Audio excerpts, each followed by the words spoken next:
Hello dears, कैसे हैं आप सब? I hope all of you will be fine. मैं स्वाति और आप सब मेरे साथ स्टडी कर रहे हैं मेरे चैनल माइंडफुल एक्सप्लोजन पर।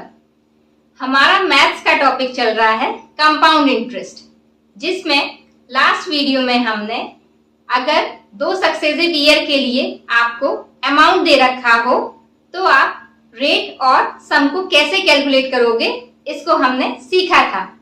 इस वीडियो में हम अगर नॉन सक्सेसिव ईयर के लिए आपको अमाउंट दे रखा हो तब आप रेट और सम को कैसे कैलकुलेट करोगे, ये हम आज सीखेंगे। बट वीडियो को स्टार्ट करने से पहले आप चैनल को सब्सक्राइब कर लें और वीडियो को लाइक कर दें, साथ ही ज्यादा से ज्यादा लोगों को शेयर करें ताकि जो भी न्यू अपडेट्स हैं वो आप सभी को रेगुलरली मिलती रहे। आइए, हमारा क्वेश्चन नंबर 4 है, जिसमें आपसे कह रहा है a sum amounts to 6,600 rupees in 1 year. यानी कि एक साल में जो अमाउंट है वो कितना हो जा रहा है, 6,600। यानी कि आपको क्या दे रखा है, A1 यानी कि कितना है 6600 एंड 7,986 इन 3 years।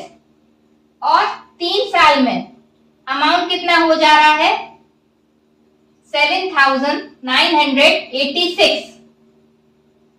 और आपको कैलकुलेट करना है रेट और सम को, और जो इंटरेस्ट है वो कैसा है, कंपाउंडेड। CI लिखा है ना, यानी कि कंपाउंडेड। तो अगर अब आप क्या करोगे, इससे पहले जो आपने क्वेश्चंस किए थे उसमें क्या था, आपको अगर यहाँ पे A2 था तो यहाँ A3 था, यानी कि कंटिन्यू वाले आपको अमाउंट दे रखे थे। तो आप क्या करते थे, लास्ट वाले में से आप पहले वाले अमाउंट को माइनस कर देते थे। यानी A3 में से A2 को माइनस कर देंगे तो हमें क्या मिल जाएगा, 1 साल का सिंपल इंटरेस्ट। लेकिन अगर हम इसमें A3 में से A1 को अगर माइनस करेंगे तो क्या होगा, हमें 2 साल का कंपाउंड इंटरेस्ट मिलेगा।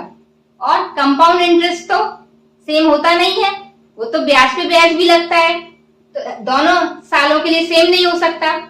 अगर ये ऐसा ही होता तो हम क्या कर देते, दोनों को माइनस करके और जो आता उसको हम 2 से डिवाइड कर लेते, तो हमारा 1 ईयर का क्या आ जाता, आपका ऐसा ही आ जाता।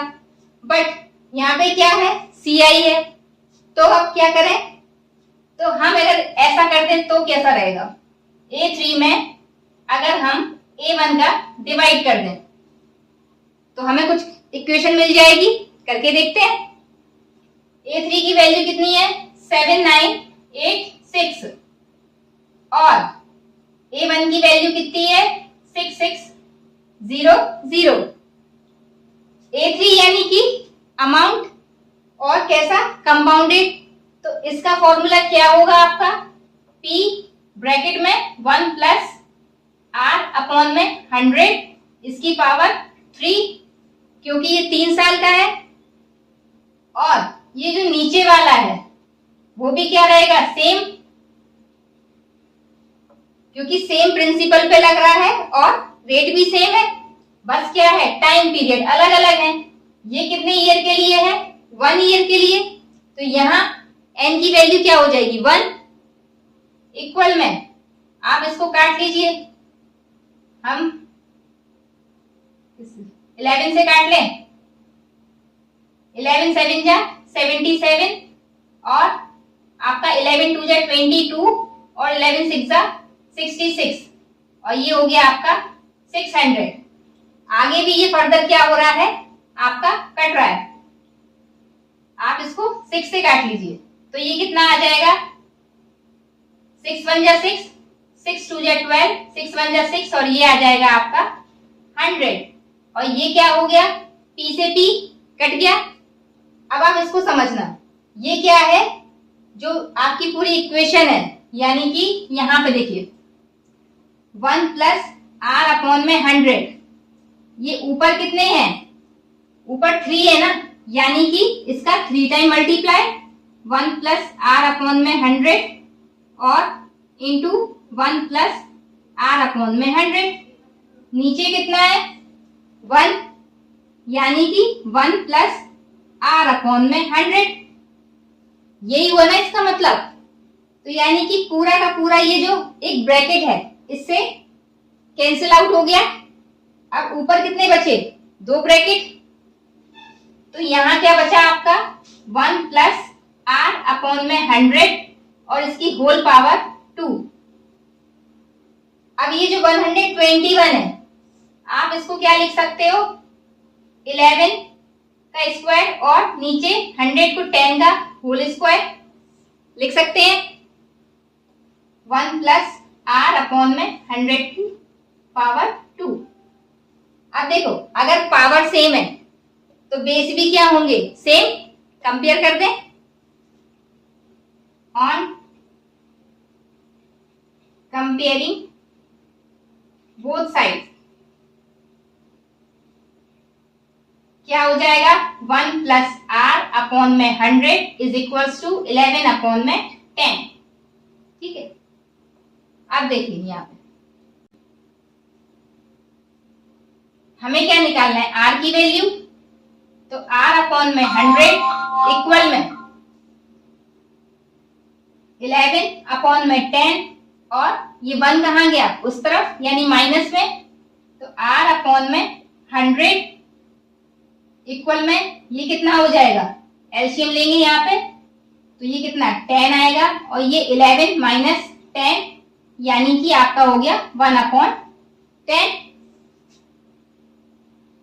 अब ये 100 कहां चला जाएगा, 1 अपॉन 10 मल्टीप्लाई बाय 100, ये इधर है ना तो सामने जाएगा तो क्या डिवाइड में था तो इधर मल्टीप्लाई में चला जाएगा।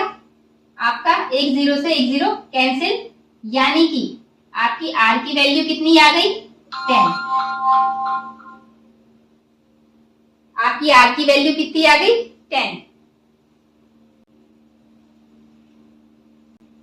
आगे आपको क्या कैलकुलेट करना है, सम कैलकुलेट करना है। तो हमें गिवन क्या है, देखो 1 ईयर का अमाउंट दे रखा है, हम इसका यूज करें क्योंकि हमें क्या आर तो मिल ही गया है। अब इजीली हम क्या कर सकते हैं, प्रिंसिपल को निकाल सकते हैं।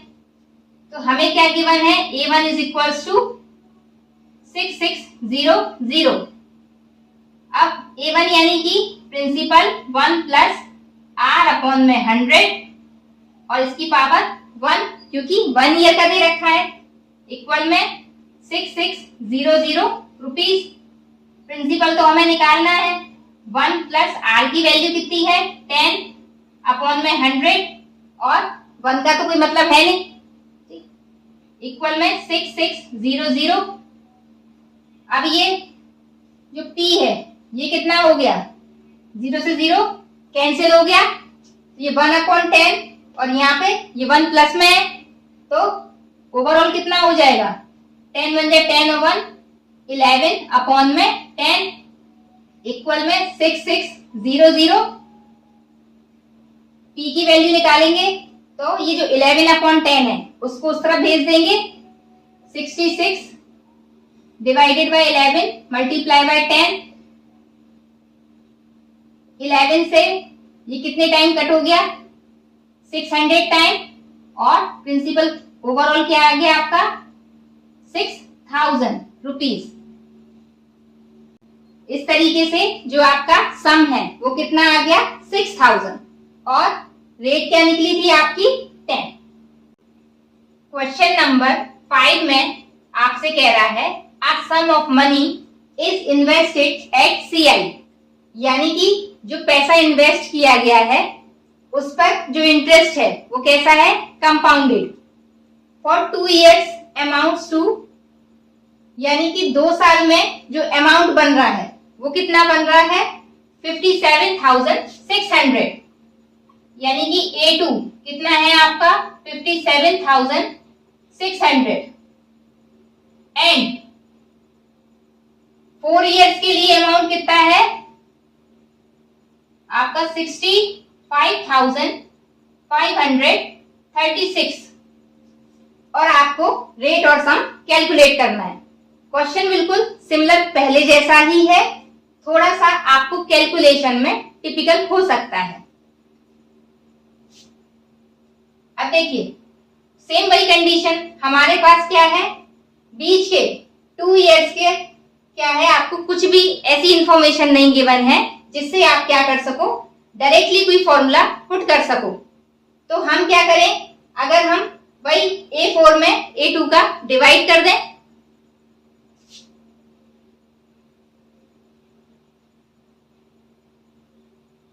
यानी कि 6 5 5 3 5 3 6 एंड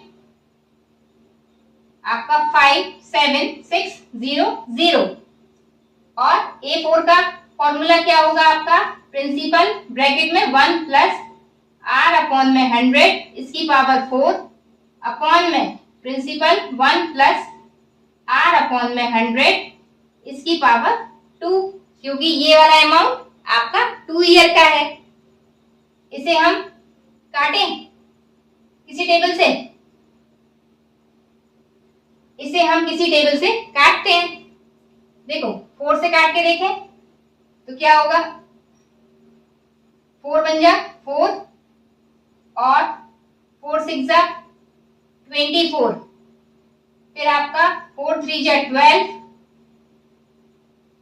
और 4 8 जा 32 और 4 4 जा 16। 4 बन जा 4, आपका 2 बचा, 5 हो गया 25, यानी कि 4 6 जा 24, फिर 1 बचा 1 और 5 15, तो 4 3 जा 12, आपके 3 बचे 3 3 यानी 33, 4 8 जा 32 और 1 बचा 1 और 6 16, यानी कि 4 4 जा 16। इसको 4 से काटें और हमें इसको रुपीस को लिखने की भी जरूरत नहीं है, तो क्या होगा, 4 बन जा 4 4 4 जा 16 4 4 जा 16 और ये फर्दर आगे फिर डिवाइड हो रहा है आपका किसमें, 4 से फिर काट दें, कितना 4 बन जा 4 4 जा 16, फिर 0 4 9 जा 36 और 4 6 जा 24। ये कितना हो रहा है 4 से, 4 3 जा 12 4 3 जा 12 4 3 जा 12 4 6 जा 24 और 0 0। फर्दर 4 से फिर आपका डिवाइड हो रहा है, 4 बन जा 4 और 0 4 2 जा 8 4 4 जा 16। ये क्या हो गया आपका 4 9 जा 36 0 0। और अभी भी आपका क्या हो रहा है, ये आगे भी फर्दर डिवाइड हो रहा है। फिर से काट देते हैं हम, 4 से काटेंगे तो कितना जा रहा है, 4 2 जा 8 और 4 5 जा 20 4 6 जा 24।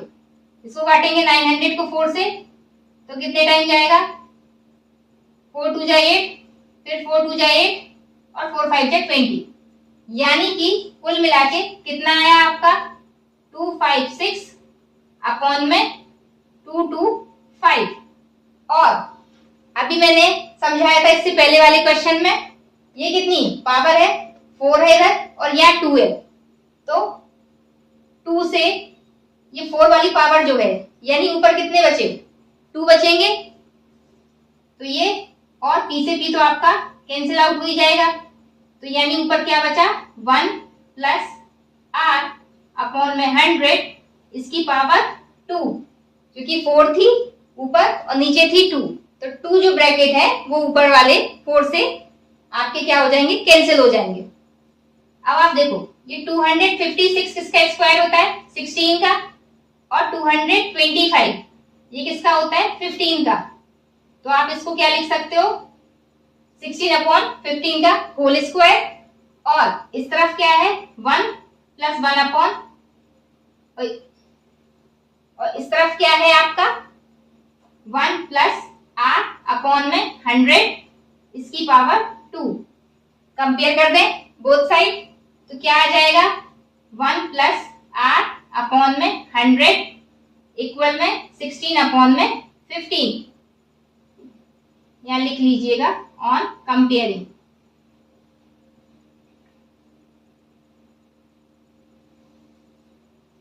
अब क्या होगा, ये r अपॉन में 100 इक्वल में 16 अपॉन में 15, 1 उधर गया तो माइनस का हो जाएगा। क्या वैल्यू निकलेगी आपकी, r अपॉन में 100 इक्वल में, ये जब एलसीएम लेंगे तो 15 आएगा और 16 माइनस 15 अपॉन 15, यानी कि ऊपर क्या बचेगा 1 कर ही देती हूं मैं, 16 अपॉन 15 अपॉन में 15, यानी कि r इज इक्वल्स टू, ये क्या बचेगा 1 अपॉन 15, और ये जो 100 है यहां से कहां चला जाएगा, इसके मल्टीप्लाई में, तो r की वैल्यू कितनी आ रही है, ये 5 से डिवाइड हो रहा है, 100 कितने टाइम 20 टाइम और ये 3 टाइम, तो r की वैल्यू कितनी आई 20 अपॉन 3। ये तो आपकी रेट आ गई, साथ में और क्या निकालना है हमें, आपका सम यानी प्रिंसिपल। तो जो दे रखा है वही यूज करेंगे, A2 दे रखा है, करने को तो हम A4 भी कर सकते हैं, पर जबरदस्ती क्वेश्चंस को बढ़ाना क्यों है, क्योंकि वो 4 टाइम्स रहेगा, है ना, तो यही वाला कर लेते हैं। आपका A2 क्या है, आपको गिवन है, A2 is equals to 57600। A2 का आप क्या फॉर्मूला समझते हो, यानी कि P1 प्लस R अपॉन में 100 इसकी होल पावर 2 इक्वल में 57600। P तो हमें निकालना है, 1 प्लस R की वैल्यू कितनी है 20 अपॉन 3, यानी कि 20 अपॉन में 3 इंटू 100 इसकी होल पावर 2 इक्वल में 57600।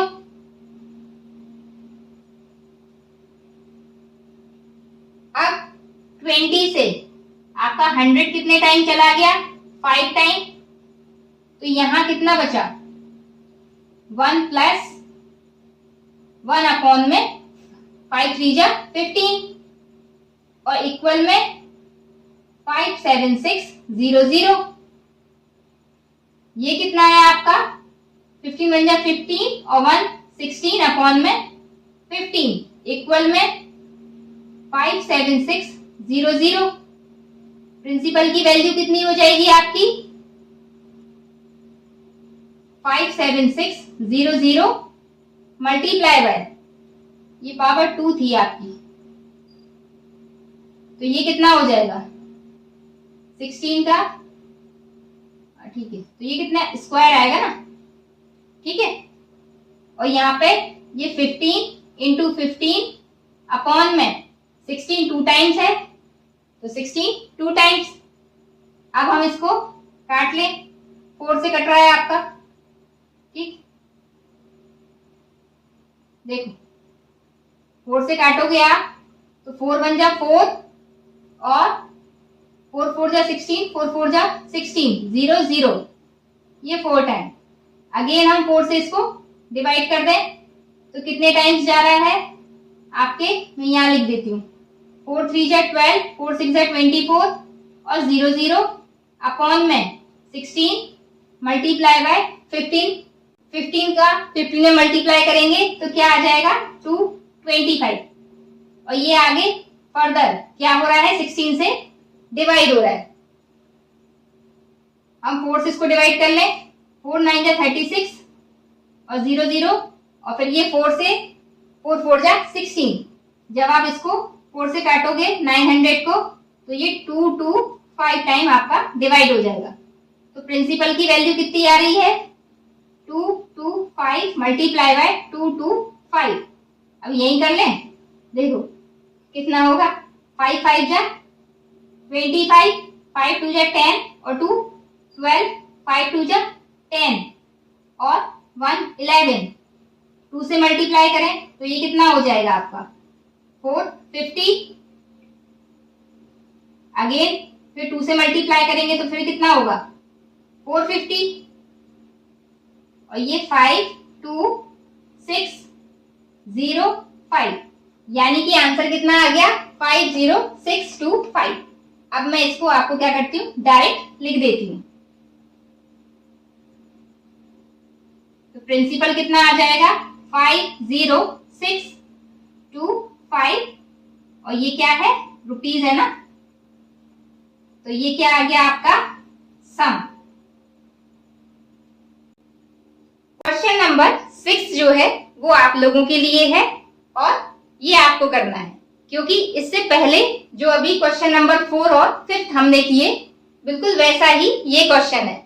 मैं आप लोगों को इसको एक्सप्लेन कर देती हूँ। Amar invest some money at compound interest, यानी कि अमर ने क्या किया है, कुछ पैसों को इन्वेस्ट किया है as a compound interest and finds that it will amount to 21,600। तो क्या हुआ, उसने देखा कि जो अमाउंट है इन 2 years 2 साल में बढ़कर कितना हो गया है 21,600 एंड 4 years में कितना हो गया 31,104। तो आपको क्या करना है, रेट और सम को फाइंड आउट करना है। आई होप आपको क्वेश्चन समझ आए होंगे, और अगर आपको कोई भी डाउट है तो आप क्या कर सकते हो, कमेंट सेक्शन में मुझसे पूछ सकते हो। अगर आपको वीडियो अच्छा लगा हो तो चैनल को सब्सक्राइब कर लें और वीडियो को लाइक कर लें।